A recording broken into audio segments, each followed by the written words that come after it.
Hey, how's it going guys? It's Nate here. And Skyrim is a game with more than a few places to visit and explore. Old imperial forts, massive cave systems, cities that are really just overglorified villages. You get the idea. Most of these locations are marked for your convenience on the player's map, and quite difficult to miss as a result. However, in Skyrim, there are a handful of significant points of interest that Bethesda went through effort to create that have been intentionally hidden from the map. These areas are creatively referred to as unmarked locations, and they're home to some of the most intriguing places in the game. So today, with that in mind, we'll be taking a look at 5 more of these unmarked locations in The Elder Scrolls V. Our first stop takes us northwest of Ragnvold in the Reach, right on the edge of the mountains that define Skyrim's western border. Here lies an interesting sight. A small abandoned Hagraven camp that seems to have recently hosted a sacrifice of sorts. At least, that's what it looks like, considering there's a pair of eyes sitting in a shrine in the middle of the camp, and a dead goat at its base. What a Hagraven would be doing this far north is anyone's guess. But whoever they were, they're now nowhere to be found. Or are they? You see, should you enter the camp's tent where the witch slept, and open the chest to take whatever loot may be found inside, as soon as you exit the inventory screen, a Hagraven will spawn on the trail that leads to the camp, giving the illusion that the creature was simply returning from a trip, and still very much lives here. She obviously won't be too pleased to see some adventurer rummaging around her things, and will attack on sight. I find it pretty cool that someone at Bethesda went through all the extra time and effort to have this event trigger for particularly nosy players, especially in an area so remote that most people won't visit. Next on our list, south of Iverstead, just off a trail leading up to the village, is a small unmarked troll's den. The beast inhabiting it will sometimes spawn in and sometimes won't. However, when he's home, he shouldn't be too much of a challenge. Inside the small cave will lie the still very much rotting remains of quite a few victims, both human and animal alike, but mostly human. However, notably amongst the dead are 2 fallen Stormcloak soldiers, one of which has a letter on his body, and it reads the following.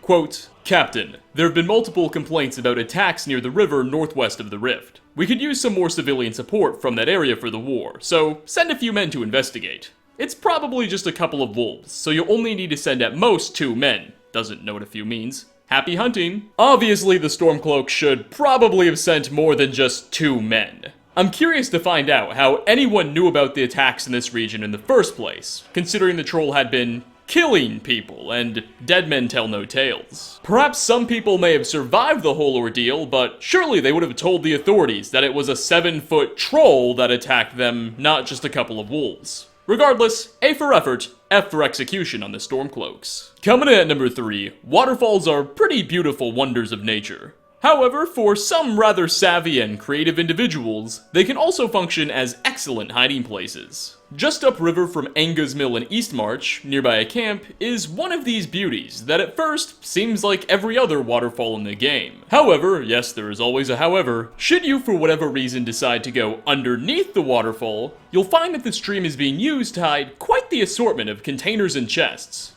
Underwater, alongside these various crates, will be a skeleton, presumably of the person who put all this wealth here to begin with. No clear explanation behind how he died is offered. However, I would imagine that being out in this weather naked probably didn't do him any favors. Among the loot is a steel war axe and handful of quicksilver ingots, so this individual must have gotten to be fairly wealthy. Frankly, it's a wonder why he didn't just buy a house and store his things there. But hey, not here to judge. For our 4th spot, we have another interesting encampment, though this one was likely home to humans rather than Hagravens. The small camp is located north of Nilheim in the Rift, and it's fairly typical. There's a tent, a fire, some mead lying around, nothing out of the ordinary. Yet sitting atop a barrel is a note that adds something of interest. It says, quote, Go to the island near the edge of the lake. Look for where a great tree once stood. That is where I buried it. End quote. Well, it would seem we have a mystery on our hands. Where is this strange island the author speaks of? Well, it's actually just a few meters west of where you stand. Literally only a few meters, as in 3 of them. It's ridiculously close. For whatever reason, some geniuses decided it was necessary to bring a boat out here, but again, we're not looking to judge. On the island will be a somewhat dug-up chest, next to the remains of a large tree, just as the letter promised. However, 2 very hostile treasure hunters will be watching over it all, and they're not about to let you take what they just found. At least, not willingly. Once the prospectors are dead, you're free to loot their treasure as you deem fit. However, it's not exactly valuable. Just some generic leveled loot. But it's better than nothing, I suppose. And finally, last on our list, the swamps of Hjalmarch are known to be some pretty treacherous places. Slaughterfish swim in the waters, mud crabs and wisps wait in the mud, and bandits will surely attempt to pick off whatever's left. But a couple of people decided that, despite these threats, the region would also make an excellent camping spot.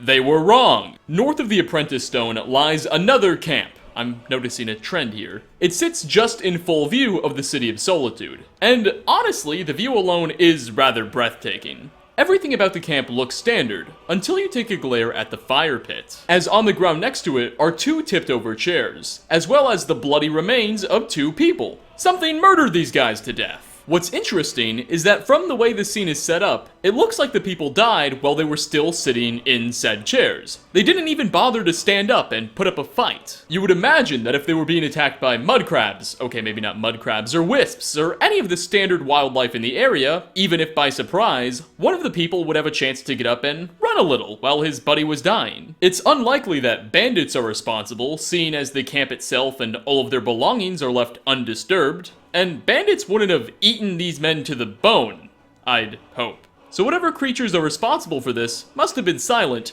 powerful, and very hungry. But on that note of spookiness, we are going to wrap up. Thanks for watching, everyone. What do you think killed those men in our number 5 spot? I would love to know your theories. Leave a comment down below. Like ratings, as always, help very much, and I hope to see you all in my next video. Peace out, everyone.